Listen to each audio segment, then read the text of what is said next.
Pessoal, vamos a uma coisa mágica: a adição de halogênios na estrutura dos alcenos. Essa é uma das coisas mais mágicas que podemos ter numa reação química. Eu consegui até achar um vídeo que explica o porquê existe algo de incrível nisso. Esse videozinho aqui não diz mais nada além do que eu vou comentar aqui. Ele tem frascos, né? Dois tubos de ensaio. À esquerda, aqui, temos um alcano qualquer. Então, tá em inglês, né? Mas é bem intuitivo ali que está escrito. Então, um alcano. E aqui do lado direito da tela de vocês, um alceno. Notem que os dois líquidos eles são incolores e a priori não tem muita distinção um do outro, né? Não tem como notar a diferença que há entre ambos, mas nós já sabemos que são coisas distintas justamente porque são funções químicas distintas. Um alcano só contém ligações carbono-hidrogênio e ligações carbono-carbono simples. Isso que distingue ele do alceno.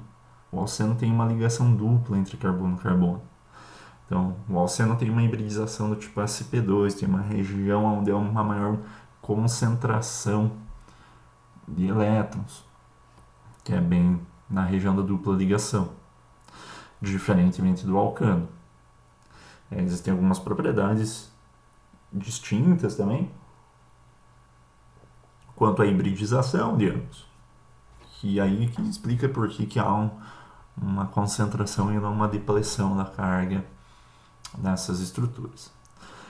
Mas olha só o que acontece quando eu pego um alcano e um alceno, e esses dois compostos orgânicos eles têm em comum uma coisa, que eles são solventes para moléculas apolares. Então, a gente já viu um tipo de molécula apolar, né? Uma molécula que não tenha polos, que não se solubiliza em água. E o que é essa molécula é o que está sendo gotejado aqui, um líquido marrom avermelhado, na verdade ele é castanho, que é o bromo líquido, BR2. Então, olha, quando pinga-se uma gota de bromo, e vou desenhar aqui a estrutura para ficar mais simples de entender. E lembra lá a distinção que eu fiz já no início desses conteúdos, né? Então, quando eu falo em bromo, vou até colocar na cor que o bromo é, que é um pouquinho vermelho alaranjado aqui. Deixa eu dar um destaque. Beleza. O bromo, ele é uma molécula apolar. Ele tem uma ligação simples. E quando eu falo bromo, eu estou falando disso daqui. Né? Então, isso daqui é o bromo líquido, ou bromo molecular, melhor dizendo, ele se encontra no estado líquido. Né? Então, o bromo molecular é o BR2, famigerado BR2. Ou seja, uma molécula que tem dois átomos de bromo ligados entre si, e essa molécula ela é apolar, ou seja, ela não tem diferença de momento de dipolo ao longo de sua estrutura. Ela, com isso, só vai ser solúvel em solventes que também sejam apolares. Que tipo de solvente que é apolar? Os alcanos e os alcenos. São solventes apolares. Por quê? Porque vou colocar aqui a estrutura do etano, por exemplo. O etano só tem ligações carbono-hidrogênio, simplesinho, aqui, o etano aqui embaixo. A diferença de momento de dipolo entre esses elementos, carbono e hidrogênio, também é pequena, muito pequena, ao ponto que eu posso até considerar, então, essa molécula aqui também é apolar. Então, aquilo que é semelhante dissolve semelhante. O bromo se dissolve em substâncias apolares. Se eu pegar bromo e colocar ele em água, né? Se eu colocar ele em água, ele vai separar em duas fases. Uma fase a água e o bromo em outra fase. Ele não vai se misturar, ele não é miscível na água. Vamos voltar ao videozinho. Então, quando é adicionado alcano, aliás, é adicionado bromo no alcano, você consegue perceber que ele simplesmente se dissolve ali, ele se solubiliza no alcano. No frasco direito aqui temos um alceno. E olha o que acontece quando é gotejado o mesmo bromo no alceno. Ele some. Então, por isso que eu falei no início do vídeo, parece ser uma coisa meio mágica, né? Ele sumiu, né? Porque notem como vai gotejando, a gente não tem o controle do volume exato, né? Mas é razoável pensar que foi colocada a mesma quantidade de bromo do lado direito do que do lado esquerdo. E notem que a solução continua incolor. E por que isso acontece? Porque o bromo ele deixa essa estrutura aqui quando ele interage aí com o alceno. Ele reage quimicamente com o alceno. Essa ligação bromo-bromo ela é quebrada. E os átomos de bromo provenientes dessa quebra, desse bromo molecular, eles se ligam à estrutura do alceno. Né? Lembra que tem um alceno ali do lado direito. E aí forma um aleto, um alalcano. Como assim? Vamos imaginar que a estrutura que eu tenho do alceno seja essa daqui. Não é, né? Porque o eteno é um gás a temperatura e pressão ambiente. Mas só para simplificar, vai resolver a nossa vida aqui se eu considerar que seja um alceno mais simples aqui, o eteno. Quando eu tenho bromo sendo adicionado a essa estrutura, eu vou até desenhar ela de uma outra maneira já para dar espaço. Né? Então vou colocar os hidrogênios para cá e para cá. E aí cabe o bromo. Quando é adicionado bromo a essa estrutura, uma dessa ligação aqui do alceno vai-se embora e é adicionado 2 átomos de bromo. Então, isso daqui é o meu alalcano, um dialeto vicinal. É adicionado 2 átomos de aleto de maneira que um fique vizinho ao outro. Então, aquela ligação química dupla lá não foi embora, né? Na verdade, ela foi rompida e cada átomo ali cada átomo de carbono ficou com um elétron desemparelhado, que quando o bromo que havia se rompido, ou quando o bromo molecular chega ali perto, acaba interagindo de uma maneira. E a gente não vai se importar agora tanto com o mecanismo, só imaginar que como some, devido ao fato de que some aquela coloração castanha, o bromo líquido, que é castanho, o bromo molecular, que é castanho, sumiu, né? Ele deixou de existir, ele virou alguma outra coisa.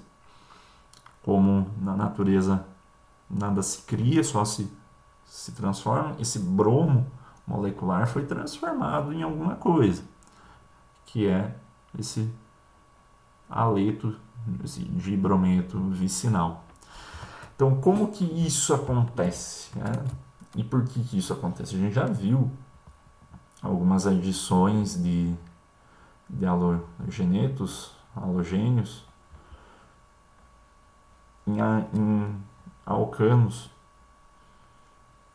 mas isso requeria altas temperaturas e um mecanismo reacional que geralmente precisa ter alta pressão também.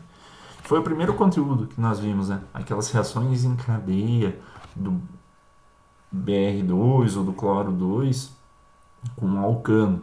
Lembrem lá que a temperatura era bem alta, por isso que acontecia.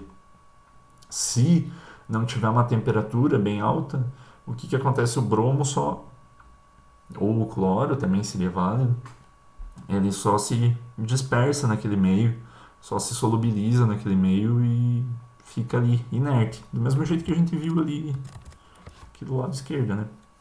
Eu ainda tenho bromo ali, ele está inerte, ele não reagiu, ele só se solubilizou num solvente apolar. Mas não aconteceu do lado direito com o alceno. Então a aula de hoje busca jogar luz em como que isso acontece. Tá? Eu vou fechar aqui minha câmera só para deixar o vídeo mais levinho. Se tiver a minha imagem, o vídeo acaba se tornando muito pesado depois para fazer o upload. Então, vocês escutando conseguem compreender o que eu vou falar aqui. Então, a adição de halogênios, ou seja, de moléculas do tipo bromo 2, iodo 2, cloro 2, flúor 2, astatino 2, e todos esses elementos que ficam na família 7A, eles reagem de uma maneira muito semelhante, muito similar com os alcenos. E todos eles reagem de uma certa forma a propiciar a existência desses dialetos vicinais, de alcanos, de halogenetos vicinais. Agora, como que isso acontece, né? Qual que é a forma mais característica? Eu poderia pensar... preciso abrir minha câmera aqui para poder falar. Eu poderia pensar que o bromo e o alceno, eles interagem de uma maneira puntiforme, né? Há um choque puntiforme e ao momento que há essa interação entre as moléculas, há a quebra das ligações do reagente e formação do produto. É até uma forma de pensar. Mas o que acontece é que tem como verificar quais são as etapas da reação. E se só fosse isso que acontecesse, né, uma única etapa de reação, o perfil de como que os reagentes chegam nos produtos seria algo muito mais simples. E devido a algumas medidas experimentais, sabe-se que não acontece assim. Então, como é que acontece? E será que tem alguma coisa a ver com aquela regra que a gente viu e aquelas ideias que nós vimos, principalmente ali a regra de Markovnikov, embora não vai ser muito útil aqui, mas tem uma sacada, tem um pensamento que é muito próximo ao que ele fala. E a maneira de pensar é exatamente igual. Então, quando eu tenho... Aqui eu estou pegando um alceno qualquer, o eteno, e reagindo ele com bromo molecular. As etapas que seguem, elas fazem com que eu consiga perceber que há um intermediário chamado íon bromônio, né? Tem um nome meio estranho, que na verdade é um intermediário entre esse reagente e esse produto. E esse intermediário, esse íon bromônio, surge justamente do ataque que acontece, ou da aproximação que acontece desses elétrons do haleto em relação a um dos carbonos da dupla ligação. E isso faz com que o bromo, que estava anteriormente aqui, ele tenha a sua ligação química quebrada. Então, ao formar uma ligação com o alceno, ele perde essa ligação que ele tinha com outro bromo. E por que ele faz isso? Porque o bromo ele só consegue fazer uma ligação química.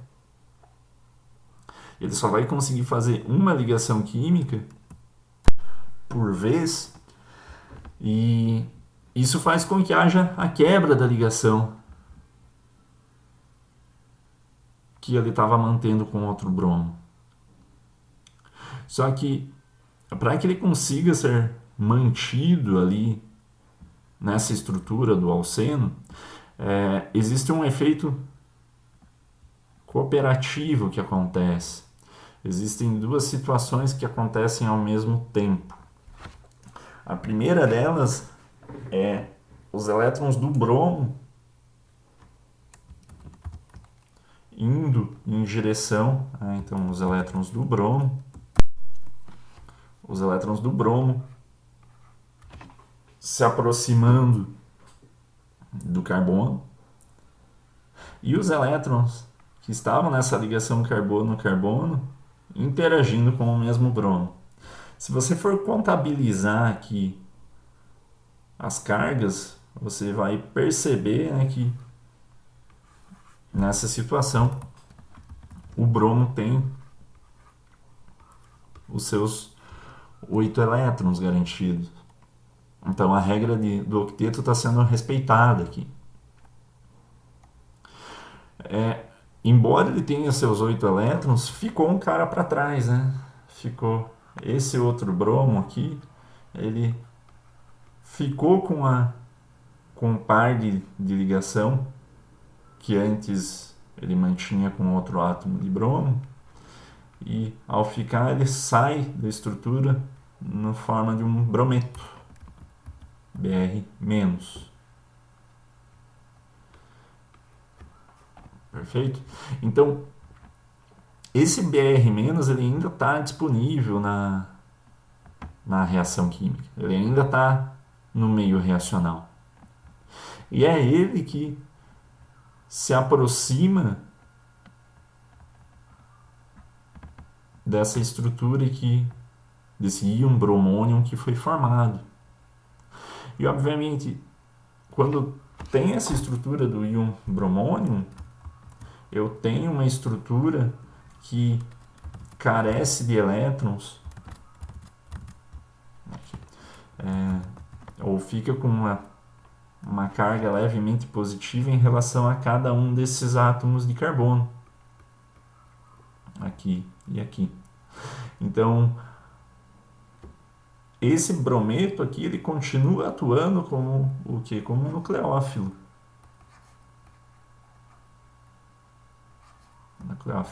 Ele vai atuar indo para regiões mais eletropositivas da molécula. E quando ele faz isso, ele vai atacar qualquer um dos dois átomos de carbono, porque aqui eles são equivalentes, e uma dessas ligações formadas se restitui aqui, e eu tenho a formação de brometo vicinal, ou seja, os dois bromos do bromo molecular são adicionados a esses átomos de carbono que mantinham entre si uma ligação dupla.